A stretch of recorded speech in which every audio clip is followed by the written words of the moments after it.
Shkuarja te Kodra e Diellit paraqet një sfidë të madhe. Edhe pasi të arrinin në maj, ju nevojitën rreth 40 minuta për të arritur te parkingu, i cili po ashtu është i papastruar. Gjatë weekendeve, kolonat e makinave janë edhe më të gjata, duke detyruar vizitorët të parkohen anash rrugës dhe të ecin në këmbë. As rruga që çon te weekend shtëpizat nuk është e pastruar, ndërsa grumbuj mbeturinash duken se nuk janë pastruar prej muajsh.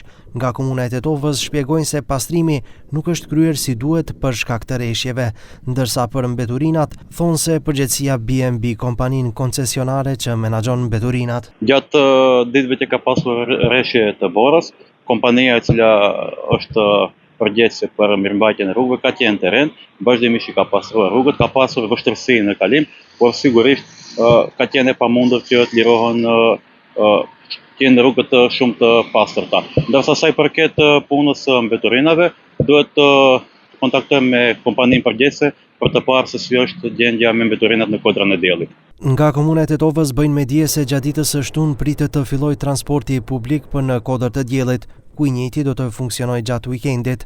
Drejtori i ski-qendrës, Gani Ali, thotë se gjatë ditës së sotme, për shkak të erës së fortë e cila është rreth 80 km/h, nuk janë lëshuar në përdorim 6 ulsja, cerepashina dhe 2 ulsja. Ne si ski-qendër, sipas kushteve atmosferike që i kemi për momentin, e shohim se teleferikët nuk mund të asistojnë në funksion sepse era frin diku mbi 80 km/h në lart.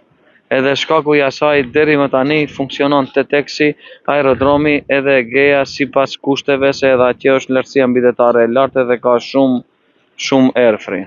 Qendra e skimit u lëshua dje në mënyrë zyrtare për skiatorët, mungesa e parkingjeve, mbeturinat dhe mospastrimi i rrugës së weekend shtëpizave janë probleme që shfaqen secilin vit në Kodrën e Diellit.